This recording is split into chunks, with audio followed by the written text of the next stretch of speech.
All right, Ivan, how are you today? Very good, Stuart. How are you? How's your week been? Yeah, not bad, not bad. A little bit busy work-wise, but yeah, I had my birthday last week. Oh, really? I did. Just getting old. Congratulations. Thank you so much. Thank you so much. How do you say birthday in Spanish? Cumpleaños. Cumpleaños. All right, good. Mm, Cumpleaños. Hence the song and Cumpleaños Feliz. that's it. And against all odds, in every single language that I know, it's exactly the same tune. So Is it? it is indeed.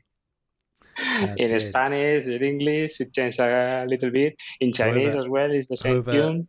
whoever wrote the song must have made a lot of money, I would say. That's it. Hopefully they do. Hopefully they YouTube allow to monetize that as well. Well, I don't think there'd be a patent on. I don't think there'd be a patent on it now. I think it would have expired, but back in the day, probably there would have been. And the person who wrote, what did your dad do? He wrote "Happy Birthday," and it was translated into 100 languages. Congratulations! Yeah, It's kind of like the new Macarena, or the that's old it. Macarena, I would say. So, right? Oh, is there a new one? Is there? There is a new one, so kind of like hip hop one. I was a Okay, little bit okay. Uh, surprised when I heard that. a reggaeton version of Macarena. All right, good. All right, good. What did you want to talk about this week, Ivan? You wanted to address a few of the comments, Yeah, that have been popping up after your videos. Obviously, not replying to them there in the comment section, but obviously addressing them because some of the information could be useful, right? yeah, exactly. Basically, I was just focusing on the last video when I Oh, the encouraged last one. Okay. the viewers to contribute with Oh, that's any right. other That's doubt right. and Yeah, thing. that's But right. I will Okay. keep an Yeah, eye yeah, for the yeah, yeah. previous ones. I remember that we asked viewers to leave comments. That's right. There were 250 plus comments, so people did get on That's board. that's very good indeed. You have a great community out there. It was quite a lot of participations, a few Yeah. trolls here and there. But The trolls are part of the game. exactly. It's a new discovery for me, but yeah, you have to filter it, the odd weird ones here and there. But That's yeah, it. That's overall, it. I think Yeah, yeah, there yeah. was quite a healthy conversation out there, and Yeah, but yeah, that, just that's that's it. Yeah, the reason I keep on putting videos out is because the conversation is generally healthy. Okay, there are yeah. trolls, there are people that, as I have said on other occasions, they have their own agenda. They want you to believe what they want to believe, and Mm. I have people send me messages through Twitter every now and again that believe in things that I don't see credible, but people can believe whatever they want to believe, and Exactly. with the comments, exactly the same thing happens, and you get trolls, you get spammers, you get everybody sometimes infiltrating, but the majority I tend to find are valued members of the community. So thank people for that. Definitely. All right. It's very healthy to encourage different conversation, and even though we might not share the same opinions, Mm. from time to time you might see things from different angles, put Yeah. yourself in somebody else's shoes, and grow from there. And Yeah. the healthy thing, under my point of view, is to learn from each opportunity and That's it. to just become a little bit wiser every day. So. That's it. That's it. Good. So, what was the first one you wanted to have a look at there, Ivan? So the first one, as always, I would like to comment that my current opinions might not represent my future opinions. So, As always, good. but we will start with David Watts. He mentioned about basically David like Watts. Okay, regular that's it. contributor. Good. Indeed. So he asked about what is my favorite coastal town in Spain. Okay. For our talking videos. Thank you so much for your kind words, David. So he asked you about the favorite coastal town. Now, from what I Correct. understand, from what you've shown me here, obviously you're from the north of Spain, Ivan. So I am. you're not objective in this sense, obviously, because the And a two. little bit biased. That's it. So the two towns that you've chosen are in Cantabria, are they not? One is in Asturias, actually, Oh, one is in Cudillero. Asturias. Sorry. No, it's okay. Cudillero in Asturias, and the other one it is in Cantabria, just where the region that I am from is Comillas, and Yeah. probably your viewers will be seeing some pictures right now about why I like those coastal towns. I think Yeah. they are Yeah. very picturesque. Asturias, for example, if some of your viewers know the North Coast, very green, very UK Irish-like. Great cuisine, great eating outside the scene. The cider there is worldwide famous. And yeah, that postal card that you can see there on your screen is just say it all. There's not much else to add, really. I think it's a beautiful stamp. It's been sometimes compared with the Cinque Terre in Italy. Okay. I don't think it's a long shot. I think it's by there as well. So I encourage everyone to visit and know these places. Well, regular viewers will know that I always I've spoken a lot about the north of the country, Ivan. As a place that people should visit. A lot of people come to Spain and they focus on the very touristy areas in the coastal areas, and I can understand why people go to those places. If you come from the north of Europe, you don't really want to go to a place where the weather is similar to where you come from. But in the summer months, of course, those are fantastic times to visit the places that you mentioned there, the Asturiases or the Cantabrias, the Galicias, the Basque Country, also an interesting place to visit. All the North Cantabric coast, I think, is amazing, and it's not because I am from there, but absolutely, it is. Also, it's worth to mention a little bit of a disclaimer as well. Being from there and living in Ireland and in the UK for such a long time, I have stopped going there because for summer at least. Because being in the UK or Ireland, the last thing that you want is in your 2 weeks of holidays, going there and have 1 week raining non-stop, because that could happen as well in the north of Spain. That's the problem, that probably is why it's so popular with local tourism when they are suffering 40 degrees in Madrid or even more in the south.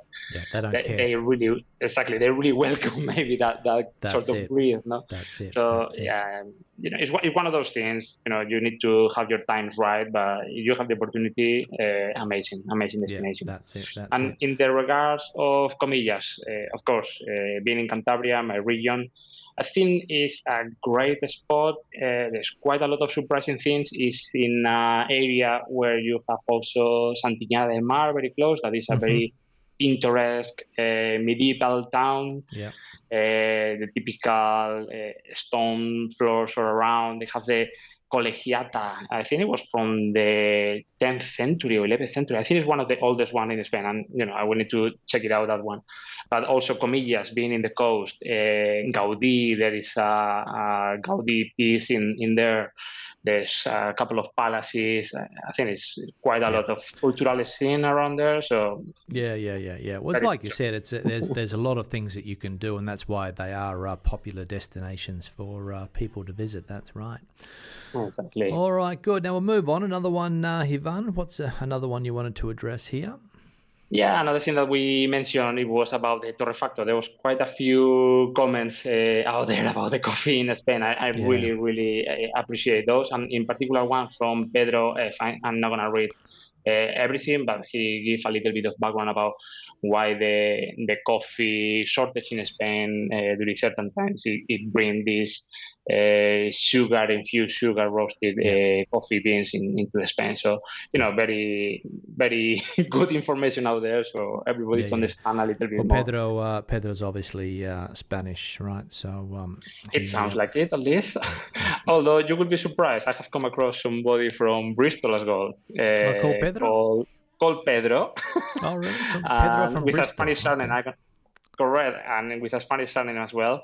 Not a clue of Spanish whatsoever. So one of those typical things you see that you start talking but he had Spanish some by Spanish. default. He had some Spanish history there, correct, right? Yeah. Some history, yeah, exactly. Because your name's not going to be Pedro Gonzalez if you unless you didn't have some type of Spanish parentage.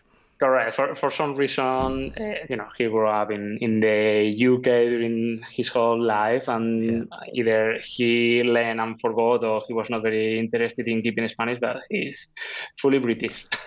Well, the problem is, and this is a conversation for another day, the problem is that when you do, if you are raised in another country, in a different culture, sometimes the culture of your parents is not that interesting to you, you know, and it's probably not until it's too late that you realize that it would have been handy to have learnt another language when you were growing up, but, you know, it is what it is.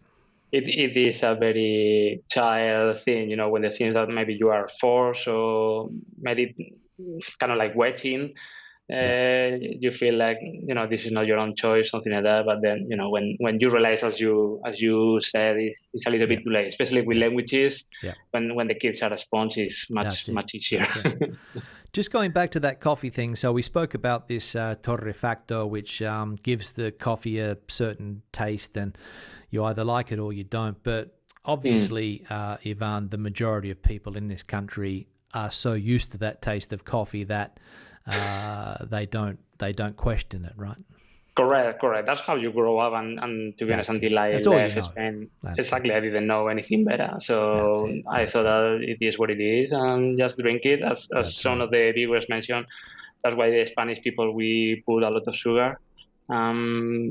It's just to maybe mitigate that kind of weird aftertaste, bitterness of the coffee roll. So, but it's also a thing about the sweet drink. So. A lot of people, when they grow up here, they have like a chocolate milk drink, the Colacao, which is very high sugar content. I think it's something like 78% sugar.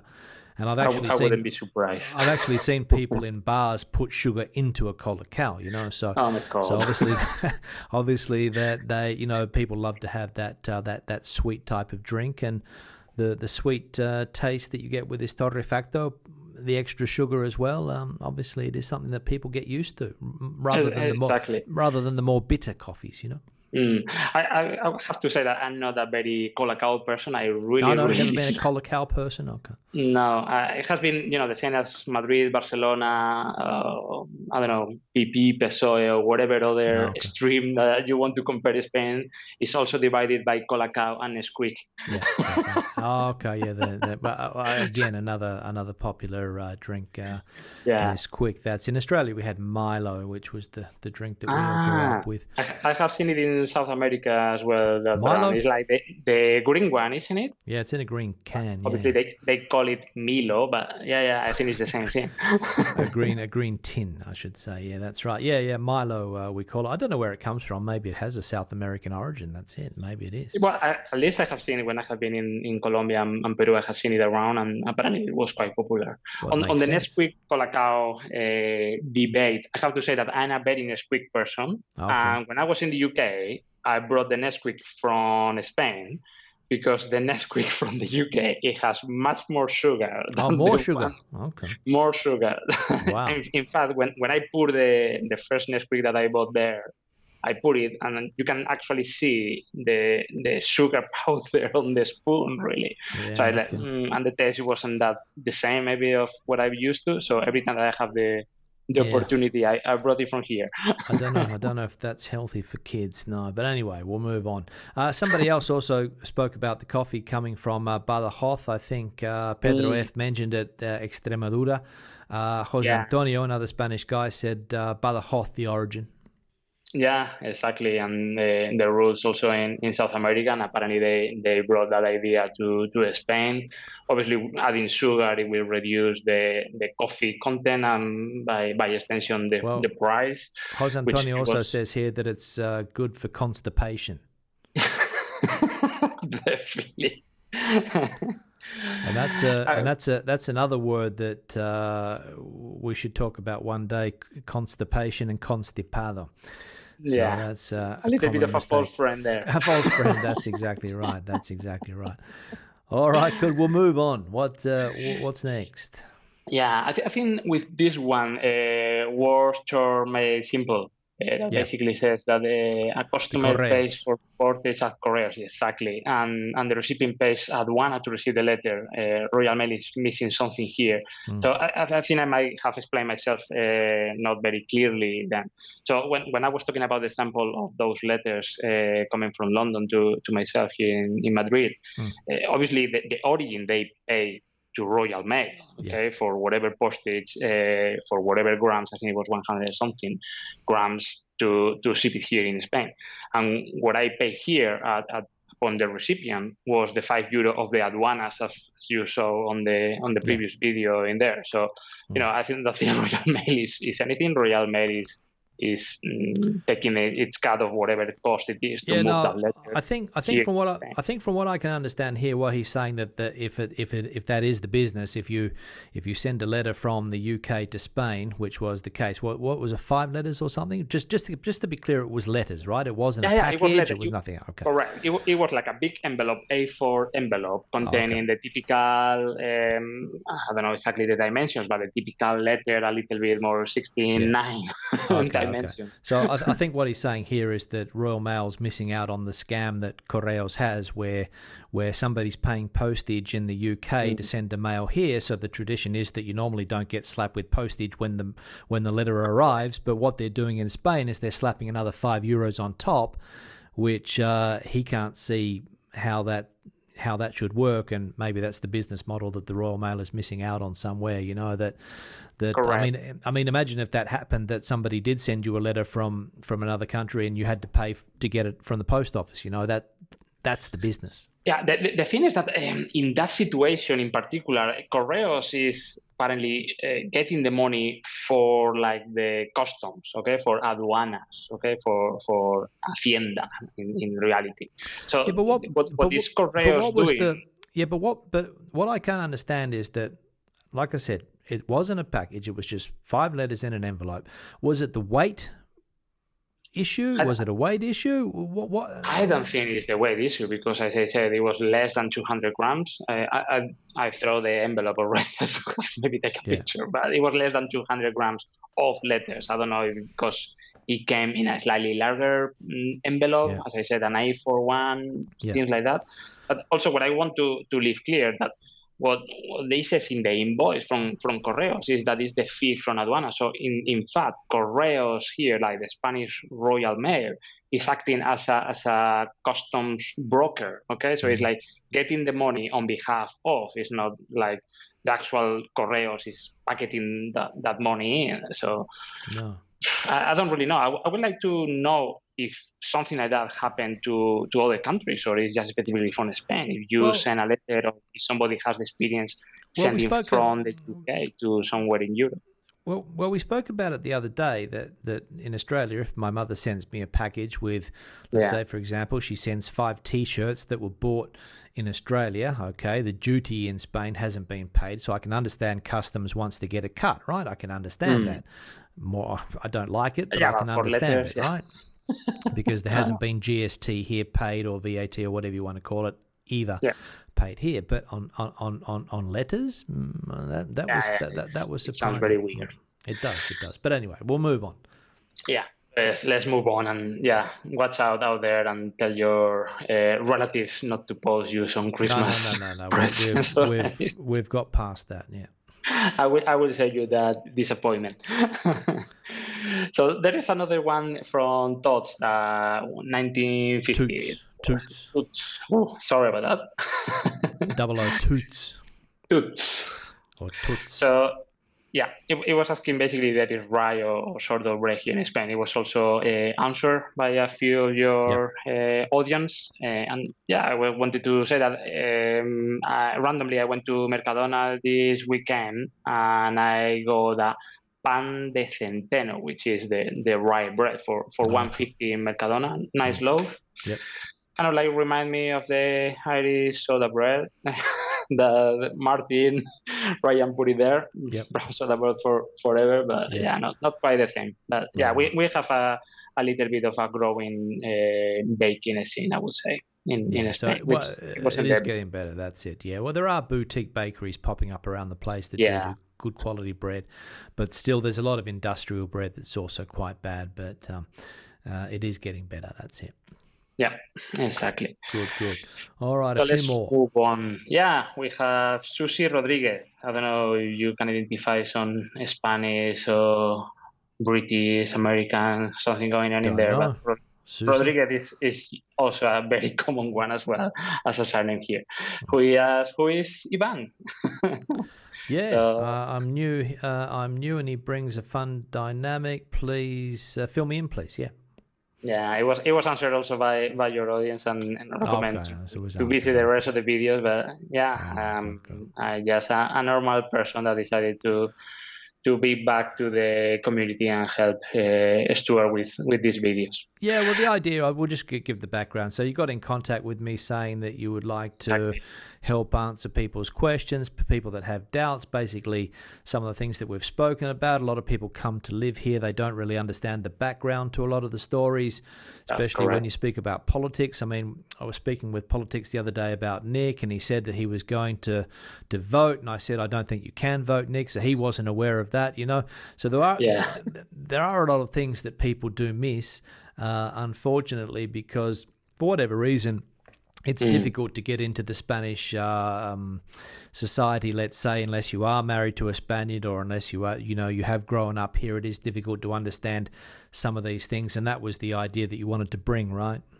Yeah, exactly. And as I said, I was a follower of your channel for a number of months. I'm married with an Australian naturalized woman, so That's it. was really quite a lot of value to my household. So, I That's it. contact you, I reach out That's it. to That's see it. if there's something that I can do to That's bring right. back to the community, and Good. this is the result of it. All right, good. So that's Ivan. We'll start to wrap it up, Ivan, because it's getting a bit late. But thanks for the input today, and I'm sure the viewers will appreciate you going through some of those comments. I will. I will. Thank you so much, Stuart, for the opportunity once again. And yeah, looking forward for that Spanish bit. All right, we'll Sounds talk like a next week, plan. Ivan. All right, have a good one. See you later. Take care, Stu. See Bye ya. bye. Bye bye. Bye. Bye.